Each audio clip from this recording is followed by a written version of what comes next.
زما سره دوستانو په خپرونه کې قدرمن استاد پوهنتون استاد مولوي صاحب باز محمد رحیمي دی چې د سره په همدې مورد باندې بحث کوو. استاد محترم ډېره مننه چې زموږ سره خپرونه کې او تاسو ښه راغلاست وایي. مننه. خوشحاله اوسئ. ډېره مننه. را به شو لومړی پوښتنه به استاد له تاسو وکړم. دا ډېره مهمه پوښتنه هم ده او باید په دې باندې موږ مسلمانان موږ ځوانان باید پوه شي چې فلسطین د مسلمانانو لپاره ولې مهم دی؟ فلسطین د مسلمانانو لپاره ولې د ارزښت او د تقدس وړ دی؟ بسم الله الرحمن الرحیم. جناب کمال صاحب زه لومړی سلام لرم تاسو ته او همکارانو ته، همدارنګه د ملي تلویزیون درنو محترمو لیدونکو او اوریدونکو ته او یو خاص سلام لرم د غزې مسلمانانو ته، د فلسطین مسلمانانو ته او د غزې هغه مجاهدینو ته چې د دومره لوی ظلمونو په وړاندې تر اوسه یې درېدلي دي او د اسلام نه او د اسلام د ارزښتونو نه دفاع کوي او د دې حمایت او د دې سره ملاتړ د نړۍ ټول مسلمانانو باندې فرض دی. ولې د دوی حق ده چې کله پر چا باندې ظلم کیږي د الله تعالی حکم ده چې مسلمانان دې باید ودرېږي، خپل د وینې نه، خپل د عزت نه، خپل د خاورې نه، خپل د اسلامي ارزښتونو نه باید چې دفاع وکړي او ملاتړ وکړي. الله تعالی په قرآن کریم کې وایي چې أذن للذين يقاتلون بأنهم ظلموا وأن الله على نصرهم لقدير. یعنی چې کم مسلمان په کم ځای کې چې مسلمانان تر ظلم لاندې راځي نو دوی باندې ظلمونه روانېږي، دوی حق لري چې باید خپل د ځان نه دفاع کولو دپاره ودرېږي او خپل د دین، خپل د حیثیت، خپل د خاورې نه دفاع وکړي او مبارزه وکړي. فکر کومه تقریبا جناب کمال صاحب عفه غواړم تاسو له درنو محترمو اوریدونکو نه چې لږ احساسات مې درسره دغه نو ولې زه درک کومه. نبی علیه صلات وسلام وایي چې المؤمنون كلهم كرجل واحد. مسلمانان ټول داسې دي لکه یو انسان، اذا اشتکى عینه اذا اشتکى كله. چې کله د یو مسلمان سترګې دردېږي ورسره ټول بدن ورسره درد کوي. او اذا اشتکى رأسه اشتکى كله. چې کله سر ورسره درد کوي نو ټول بدن ورسره درد کوي. نو زه د یو طالب علم په صفت پوهېږم چې اسلامي اخوت او اسلامي ورورولي په اسلام کې څومره یو لوی ارزښت ده او دا څومره یو ذمهواري ده ټول مسلمانانو پورې او بیا خصوصا اسلامي هیوادونو هغه حکامو پورې. نو ځکه فلسطین تاسو ته ویلي چې څه ارزښت لري. فلسطین ګورئ چې د مسلمانانو لومړۍ قبله ده. فلسطین د ابراهیم علیه صلات وسلام د ابتدا هغه د استوګنې ځای ده. فلسطین نور د څو انبیا علیهم ډیری انبیا علیهم الصلات وسلام چې واقعات او کیسې په قرآن کریم کې راغلي دي چې موږ تاسو یې اورو دا ټول په فلسطین کې ده. فلسطین هغه ځای ده چې نبی علیه صلات وسلام د معراج په شپه کې د مکې مکرمې نه چې کله د معراج سفر کوو لومړی د مکې مکرمې نه لاړه فلسطین ته. قرآن وایي چې اسرى بعبده ليلا من المسجد الحرام الى المسجد الاقصى.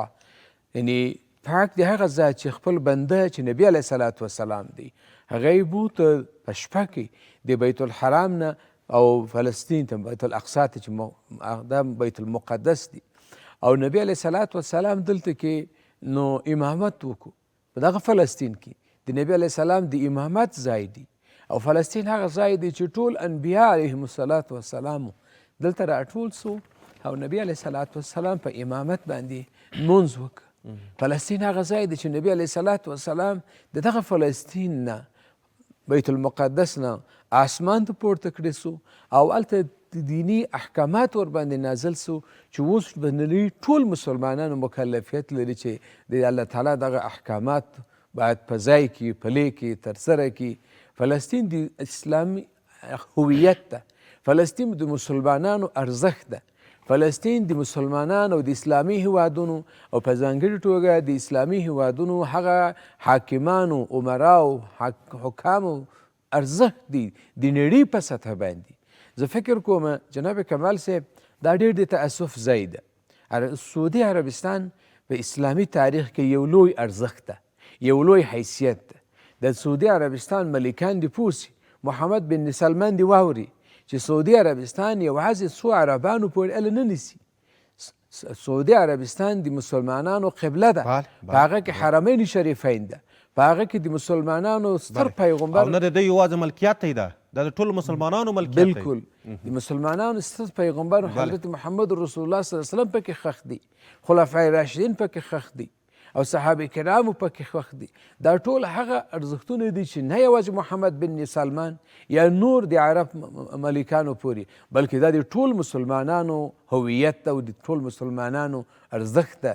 نو ځکه اوس چې په فلسطین کې هغه غیرتمند مجاهدین چې جنګیږي د دوی حق د جناب کمال صاحب ګوره نه یوازې د اسلامي په احکاماتو کې، دا که نړیوال قوانون سړي وګوري هر څوک د دې حق لري د نړیوال قوانین سره سم چې په خپل خاوره کې ژوند ولري، په خپل کور کې ژوند ولري، د ژوند حیثیت ولري، خپل د مال او شتمني باید د خوندي کولو دپاره حیثیت ولري.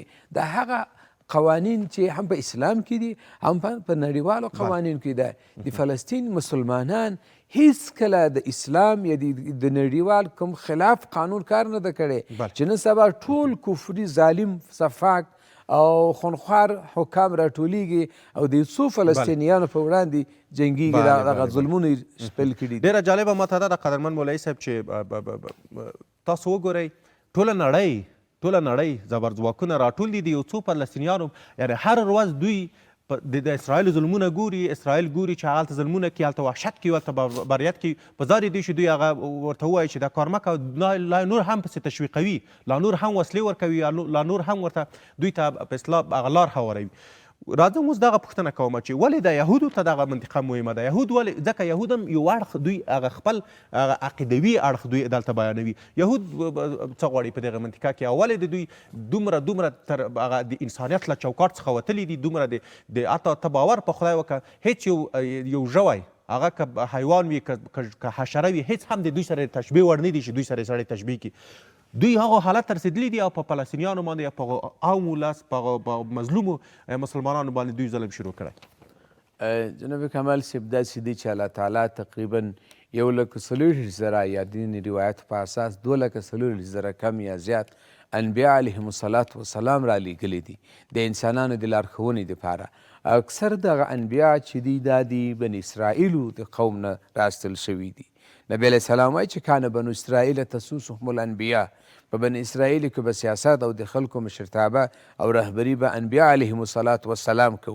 اذا هلک نبی فخلف نبی، چې کله یو نبی یو پیغمبر چې له دنیا نه ته په ځای باندې الله تعالی بل پیغمبر باسته. دا د انسانانو د تاریخ په اوږدو کې چې فکر وکړو نو د انسانانو هغه لومړي انسانان یا لومړي هغه ټولنې دا زیاتره په بني اسرائیلو کې جوړ. اوس دا معنی نه لري چې اوس اسرائیل یا بني اسرائیل راسي نسبت نورو مسلمانانو ته د برتري یا لوړوالي دعوا وکړي چې موږ په نړۍ کې لومړي خلک یو او موږ د ژوند حق لرو او مسلمانان دا حق نه لري چې چېرته د ژوند هغه دعوا د ژوند هغه حق دعوا وکړي. دا خو د اسلامي او بشري تاریخ په اوږدو کې دا مسایل راغلي دي، خو موږ مسلمانان یو دا ټول مسایل د اسلامي مطالعات سره سم څېړو.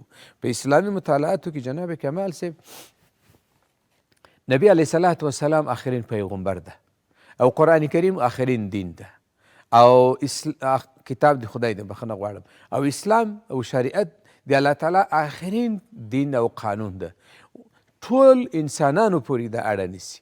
د قرآن کریم د حکم سره سم ټول بشریت، که یهود ده، که نصارا ده، که مسیحي ده، که مشرک ده، که هر څوک دي د هر دین پیروان دي، تابعداران دي، د قرآن د حکم سره سم چې د الله حکم را نازل شوي دي ټول بندگانو ته نازل شوي دي.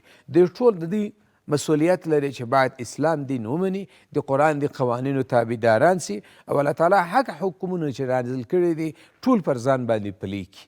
اوس په فلسطین کې مسلمانان چې جنګیږي دغه دپاره جنګیږي چې موږ د الله تعالی بندګان یو، مسلمانان یو، د الله اصلي حکم خو دغه دی. خو اوسني اسرائیل چې تاسو ته ووایم جناب کمال صاحب چې ولې دوی دونه جنګیږي او دونه مخالفت او ظلمونه ولې روان کړي دي؟ جناب کمال صاحب د یهود یا د بني اسرائیل ظلم یوازې اوس نه دی چې شروع سوی دی، د تاریخ په اوږدو کې معلومات، د تاریخ په اوږدو کې جناب کمال صاحب قرآن کریم موږ تاسو ته د ډېر هغه مشرانو او د دې هغه تېر هغه نیکونو پلرونو کیسې موږ تاسو ته کوي چې د دې دغه تېر شوي نسل او د دې نیکونه او پلرونه هغه وو چې د پیغمبرانو علیهم السلام په وړاندې به درېدله. موسی علیه السلام هم دې مجبور نه کړ چې له مصره ووځي. عیسی علیه السلام هم دې مجبور نه کړ چې له ځایه دغه کلي نه ووځي او الله تعالی ته دعا وکړي چې خدایه ما د خلک د ظلمونو وژغوره.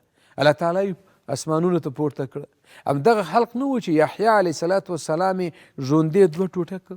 یحیی علیه السلام د دوی له ډاره ووته او دښته ته ووته. دا خلک په ټول کې داسې د یحیی علیه السلام تر شا روان سو. نو یحیی علیه السلام دعا وکړه جناب کمال صاحب، دا ټوله اورېدونکي دې باید واوري او وویني چې یحیی علیه السلام دعا وکړه چې خدای تعالی ما وساته. دلته یو غټه وینه الله تعالی دا وینه 2 ټوټه کړه. یحیی علیه السلام دننه پکې ځان ورځای کړه او دې ظالمان راغې دا وینه 2 ټوټه کړه ورسره یحیی علیه السلام. دا یوازې اوس نه دی چې ته وایې چې دا خلک ولې ظالمان سوي دي. دوی ظالمان دي، نسل په نسل دې ظالمان تیر سوي دي. خو په تیرو کې ولې مسلمانان دونه د دې ظلمونو قربانیان نسو؟ مسلمانان خو غیرت درلوده، مسلمانان حاکمان درلوده. د مسلمان حاکم خپل مسؤلیت به پیژنده. په اسلام کې جناب کمال صاحب دا مسؤلیت یو امانت دی. الله تعالی وایي ان الله یأمرکم ان تؤدوا الامانات الى اهلها. الله تعالی تاسو ته وایي چې امانت دغه اهل ته ور وسپارئ. زه فکر کوم چې اوسني د اسلامي هیوادونو رهبران یا مشران بیا په ځانګړې توګه د سعودي عربستان د عربي اماراتو دوی فکر کوم چې اسلام سره، قرآن سره، د نبی علیه السلام حدیث سره، د نبی علیه السلام هغه سنت سره او خاص کر د نبی علیه السلام په عربي هیوادونو کې کم هغه سپین او زړان د تاریخ چې نبی علیه السلام جوړ کړی وي ډېر ټول د هغه په وړاندې خیانت وکړ. زه دغه غږ کوم دي ټول نړیوال سازمانو سره، یعنی ملګري ملتونو سازمان باندې، د ملګري ملتونو هغه بشري حقوق کوم سازمان چې دي او نړیواله هغه بخښنې سازمان چې دي چې دا کم ظلمونه اوس چې په غزه کې په فلسطین کې روان دي دا اسلام پرېږده چې ولاکه په انسانیت د قانون کې دا سره سم راسي. دا یو لوی ظلم د جناب کمال صاحب. موږ مسلمانان دا نه وایو چې نړیوال موږ تورنوي چې مسلمانان افراطیان دي. دوی نه پوهېږم سختدریز خلک دي. په غزه کې کم مسلمان افراطیت عمل کړي دي. افراطیت خو دوی کوي چې دوی نسل وژنه کوي. افراطیت خو دوی کوي چې دوی د فلسطین او ولس یې تباه برباد کړ. جناب کمال صاحب ګوره زه دلته ما دغلته خپل معلومات مطابق یو لوی لیست ما دلته جوړ کړی دي چې تقریبا 53,000 کسان 53,000 کسان هغه دي چې د مسلمانانو په لاس کې ښخ سوي دي. فلسطین غزه کې په غزه کې خاص کر په غزه کې چې یعنې دغه مسلمانان مړي پیدا کړي دي او ښخ کړي دي 53,000 او 14,000 ماشومان دي چې مړ سوي شهادت رسېدلي په شهادت او 14,000 یعنې ښځې دي جناب کمال صاحب او 10,000 هغه خلک دی چې تر خاورو لاندې پاتې سوي دي او 15,000 هغه کسانان دي چې معلول او زخمی سوي دي. جناب کمال صاحب 11,000 مساجد د مسلمانانو ویجاړ سوي دي، خراب سوي دي. همدارنګه 2 میلیونه خلک بې ځای سوي دي. دا د بشریت په کوم قانون کې سره جوړ راځي؟ ماته دې راوښیي دغه ټرمپ دې ماته راوښیي د امریکا په قانون کې. زه نه وایم اسلام په قانون، اسلام په قانون کې هېڅ ځای نه لري. ټرمپ دې چې دغه اسرائیلو د دغه یرغل حمایت کوونکي لوی حمایت کوونکي د نړیوال په سطحه دغه دي. دا ټرمپ د خپل د امریکا په قانون کې ماته ووایي چې په امریکا کې دا ظلم چېرته روا دي؟ تاسو چې د بشریت د انسانیت حقوق دعوا کوئ په فلسطین او غزه کې تاسو دا ظلمونه روان کړي دي. نو تاسو ماته ووایئ چې دا په کوم قانون کې؟ نه، دا ظلم ده، دا وحشت ده، دا بربریت ده. جناب کمال صاحب وخت لږ ده، زه فکر کومه د حل لارم دغه دی چې مسلمانان د یو ځل بیا غیرت وکړي. ګورئ مشرکینو کوی سو چې د نبي علیه السلام په وخت کې د صحابه کرام په وخت کې دا رقم ظلمونه وکړي خو دوی ونه توانېده. ولې؟ مسلمانان غیرت درلوده چې کله نبی عمر رضی الله تعالی عنه مسلمانېږي وایي نبي علیه السلام اوس نه ده لازم چې موږ کلمه په پټه ووایو، باید موږ حق یو، زموږ دین حق دی، زموږ کتاب حق دی، ولې کلمه په ښکاره ډول نه وایو. چې کله عمر رضی الله تعالی عنه هجرت کوي د مکې مکرمې نه مدینې منورې خواته حضرت عمر رضی الله تعالی عنه وایي زه په پټه د مکې نه راوځم، زه په سبا ته په دې ورځ په رڼا کې راوځم، نو څوک چې نر وي راشي زما په مخ کې دې ودرېږي. یا نور صحابه کرامو چې دونه هغه خاورې او دونه هیوادونه او دونه ملکونو چې دوی د اسلام تر ولکې لاندې راوسته، دا خو په عذر و زاري سره نه ده راغلی. زه غږ کوم په ټولو باندې، زه اسلامي امارت مشران نه ډېر مننه کوم چې نن ورځ یې ځانګړې کړه د غزې خلکو د همکاري او همدردۍ دپاره. دا یو حق د دوی په موږ تاسو باندې جناب کمال صاحب. بله ډیره مننه کوي. وروستۍ پوښتنه حکم مخکې له دې چې پوښتنې ته راشم، مخکې تاسو د بشري حقونو یادونه وکړه، یا د ځینو لعنت دی په دوی چې د دوی په بشري حقونو د لعنت چې دوی د خلکو د غولولو لپاره یو سازمان جوړ کړی، لعنت یې د دوی په انسانیت شي، لعنت یې د دوی په مرستو شي، لعنت یې د دوی په ویلو شي. ته باور په خدای وکړه د دومره لعنتیان خلک دي قدرمن مولوي صاحب، دوی په رسنیو کې هغه ځایونه لټوي، هغه ځایونه لټوي چې هغه په اصطلاح د حساس وي، حساسیتونه راوپاروي، د مسلمانانو په منځ کې حساسیتونه وپري.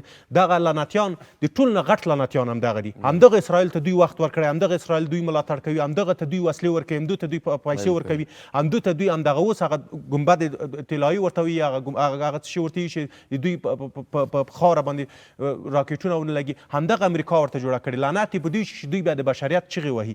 راځم بلې پوښتنې ته چې وروستۍ پوښتنه بحث هم راټولوم چې وایم چې د مسلمانانو لپاره څه پکار دي. زه د مسلمانانو په هغه مشرانو چې مخکې تاسو نو په غیر هم د الله پاک لعنت په زرهاوو لعنتونه وي چې دوی په بېشرمانه په سپین سترګۍ او په دغسې حالت ځان ته غوره کړی چې بې غیرتۍ نور حد ټول پرې تمام دی، هېڅ د بې غیرتۍ یو حد نشته دی چې دوی ولري، هر څه پرې تمام دي. وروستۍ پوښتنه کوم بحث هم راټولوو چې هم ولس ته شی پکار دي، څومره باید موږ سره متحد شو، څومره یو موټی وشو.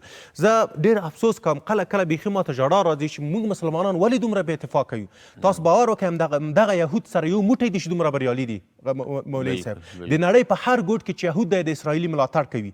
حتی زه یو صفحه ده په فیسبوک کې زه ګورم، هغه پارسي زبانان یهودیان د دوی دومره ملاتړ کوي چې حد پې تمام دی د خپله د اسرائیلو. پوښتنه همدغه کوم چې څه کول پکار دي، عام ولس عام ملت د مسلمانان باید څنګه سره یو موټی ولاړ شي چې دغسې مشرکینو او د دغسې بربریت لرونکو خلکو مقابل کې ودرېږي. جناب کمال صاحب، نبی علیه صلات وسلام هغه کوم آخري خطبه او بیان چې اسلامي امت ورکړه د حجة الوداع په نامه یادیږي.